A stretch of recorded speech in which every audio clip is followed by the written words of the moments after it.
I say hello to my third and fourth grade Virtual Academy learners. This is a new project. It's 1 point perspective, and we're going to do this in a quite simple style in two separate parts. Part one is coming today, part two next time. Part one is all about getting all the lines and shapes where we need to go, along with a little bit of designing. So part two is going to be all about flexing in some color, and we're going to do that at a separate time. So once you get done with part one, please do not add any color to it. We're going to try out something a bit different with part two with the coloring. So this is part one. So part one, you're going to need a nice, fresh, clean piece of paper. You are going to need a ruler or something with a straight edge. Accuracy with 1 point perspective is key, and having straight lines is of very important. So you need something to help you draw straight lines. You are going to need a pencil, an eraser. Later on, you're going to need a Sharpie or a dark colored pencil, a black colored pencil to help you bold in the lines you're going to draw. You want everything, the edges to be black on everything that you're going to be drawing for the part one, so make sure that you have that. And then also, since we're going to be sticking with simple shapes, we need tracers, if you can, of squares and rectangles. Just those two simple shapes. No circles, no triangles, no nothing. We want to keep everything as simple as possible for this. So we want those two shapes. Now, I am lucky enough to have cutouts that I made of different sized squares and rectangles. And I'm going to use these for this step. Now, if you don't have anything like this, I'm going to ask that if you're going to freehand draw these, please use a ruler and measure. You want your squares and rectangles to have nice edges and corners and things like that, and you don't want to have them be too skinny or too wide either. Another suggestion that I saw on the internet about doing something like this would be is that if you have Legos are great for doing this part because they do have perfect squares and rectangles as well. So you can use Legos if you want to, or if you have circles or square tracers at home of anything, I would use them as well. This is the largest square tracer that I have, and it seems pretty big on the paper, or not very big. It depends on what you think. But this is a 3-inch by 3-inch square. It fits in the palm of my hand. And for this project, this is actually quite big. This would be the biggest that I'd want to go. So I am going to see if I can use it. If I can't, not a big deal either. But I'm going to move my tracers off to the side. And we're going to start with step one.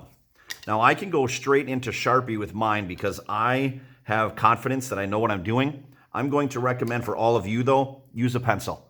If you misdraw a pencil line, or if you misdraw a line with the Sharpie or the dark colored pencil, you're kind of in trouble because you can't erase it, you can't get rid of it. So if you're gonna start with this, start with a pencil and draw very, very light. You can always make your lines darker later. You can't do that if you start out too dark. I'm gonna skip the pencil and go right to Sharpie to save some time. So step one for this project, have your pencil the tall way or the wide way. It does not matter. You can either have it portrait or landscape. It does not matter. I'm going to start the tall way because I can fit it in here a little bit better. And I am going to start by marking off the very center of my paper. You do not have to measure it with a ruler. You can look at this paper and go, okay, I think that this is the center right here. And with your pencil, I want you to just mark a dot so that you can see it, just dark enough so that you can see it. All right, now what you're going to simply do is start taking your shapes and putting them around this. Now, you want to put them around your dot that you just made. You also do not want these shapes to overlap, so you want to leave a bit of space. So I'm just going to start by tracing some pretty simple rectangles and squares.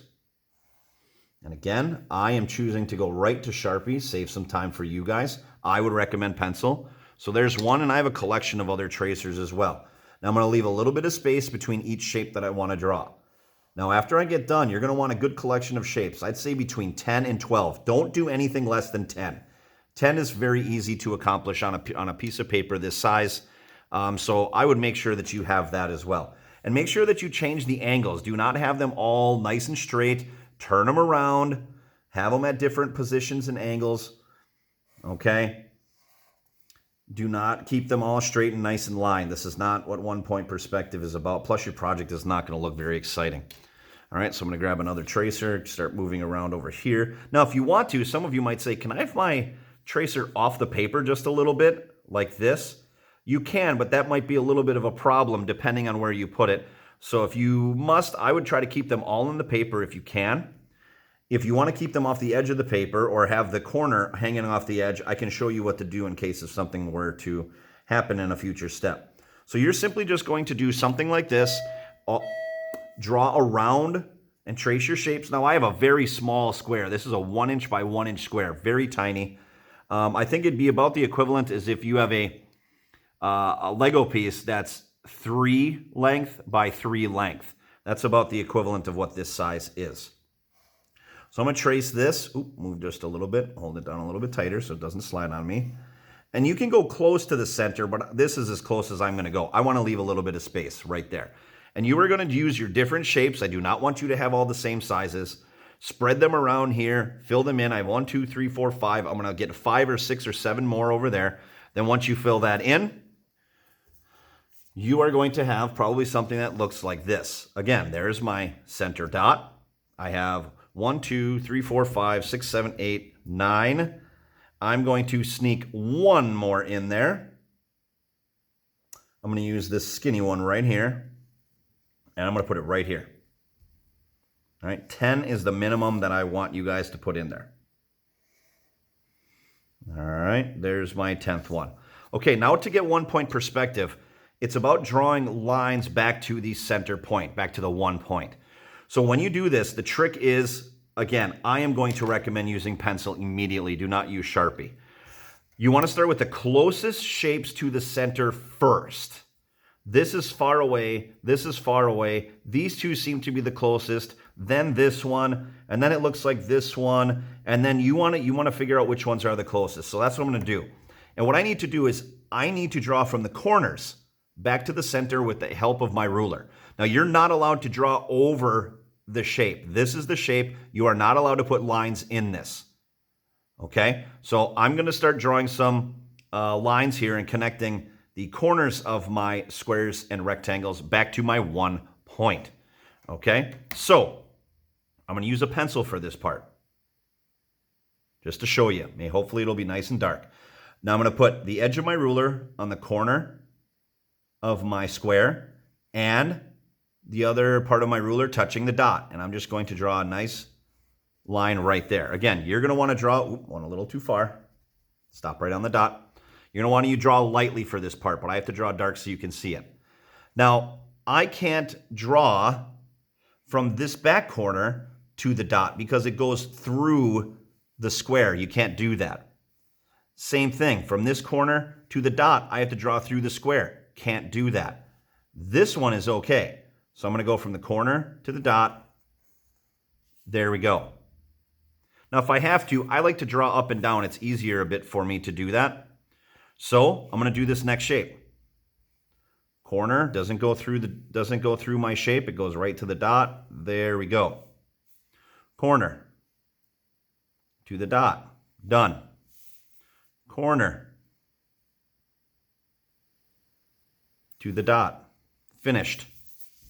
Now again, I don't do this one because I'm going to have to draw through my shape. That's not a good plan.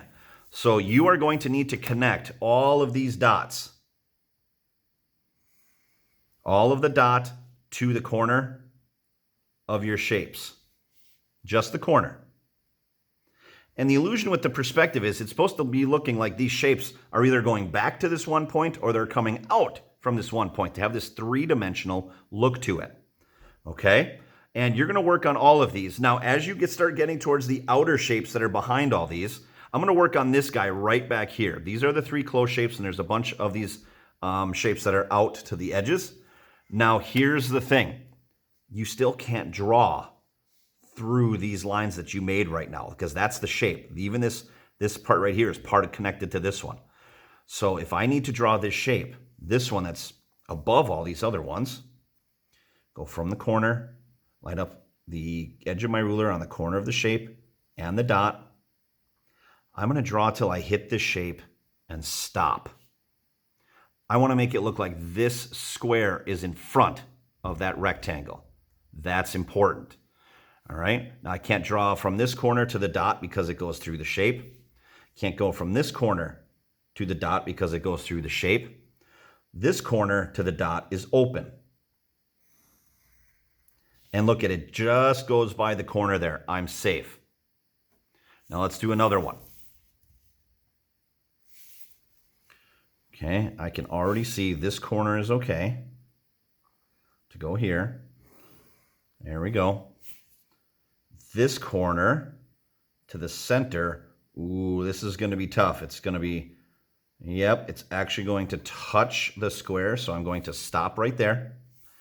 And this corner lines up actually exactly with the edge of the square. So even if I draw the line with the dot, you just barely even see it. It wasn't even almost worth drawing it, but I try to put it in there to see what would happen. Now as I rotate around to the other shapes, here we go, dot, here, and you're going to continue to do this for all the shapes. My last line wasn't directly on the dot. I'm trying to go quickly, but I'm also need to make sure that I'm patient and do the best that I can. Okay, this corner, nope, I have to go through the shape. These other ones over here, oh, well, again, here we go. Line up the ruler with the dot in the corner. It touches that shape. I have to stop. This corner with the dot, oh, the line touches the shape, have to stop. But you can see this part right here, this is all connected to this shape. We just want to make it look like this one is behind that one. All right, so I'm going to continue on. Well, this corner, again, draw until you hit the shape. Now, here's the tricky part. The other corner is kind of off the paper a little bit. So I'm going to imagine that the corner is off the edge of my paper just a bit. So I'm going to line up the dot. I'm not going to put it right here. I'm going to move it over just a tiny bit to make it to make it look like the corner of this box is actually off the paper. Corner. There we go. This one, does it touch anything? Nope. So a lot of drawing straight lines. And again, this corner, there's the edge of my square, but I'm going to move it over a little bit because I think that the corner actually was off my paper a little bit. So I'm going to imagine it's right there. So as you can see, lots of straight lines, guys, lots of them. So make sure that you don't draw over any. And this is what you're going to get, a bunch of lines. But you need to keep track of, when we color, you're going to have to keep track of this side right here. It's connected to this one, and it goes all the way down to this little point. That'll be for part 2 next week. This is part 1. So after you get this done, you can take your Sharpie marker, or if your pencil is just fine and nice and dark, leave it as it is, but you want to darken in what you have. That's very important. I'm going to save the Sharpie for right now because after you have all the lines here, and they're nice and dark. Now what you want to do is on the tops of the boxes, we're going to put some different designs on the boxes, on the tops only. And you can do any line or wavy or dotted or zigzag type of line that you possibly want to do. So I'm going to start with something really easy. I'm going to work on this box right here. I'm just going to do like a squiggly snake-like line. And again, I'm going right to Sharpie. I feel like my skills will let me be able to do this with Sharpie. If you need to, you work with pencil first and then go over it with your Sharpie or your black colored pencil. There's a pattern, there's a design on the top of that square. I'm fine with that. So now this next one, I can just do 1, 2, 3. And I've got an idea for a pattern here.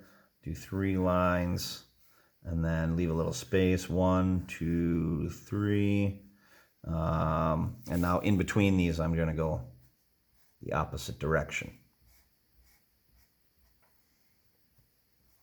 So the key is on the top of the boxes that you're coming up with a pattern. Now, I want you to not do the same pattern twice. So your creativity is going to have to flow for something like this.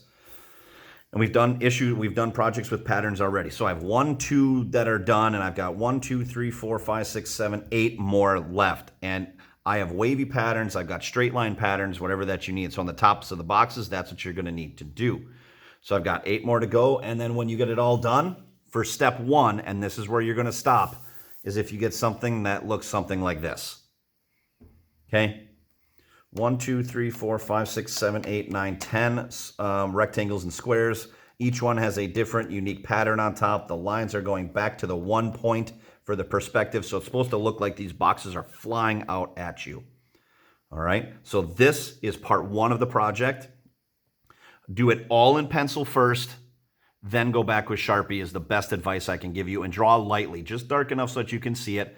Because remember, you can make this darker later. If you start with Sharpie and you make a mistake, you're kind of stuck with it. Okay, so when you get this part done, make sure that you snap a picture of it, make sure that you upload it and add response to the proper place. And I'll be able to check it and give you a thumbs up and leave a comment for you when you get done, okay? So this is step one, part one of our 1-point perspective project right here. So good luck, have fun. I think that you guys are going to do a fantastic job with this one.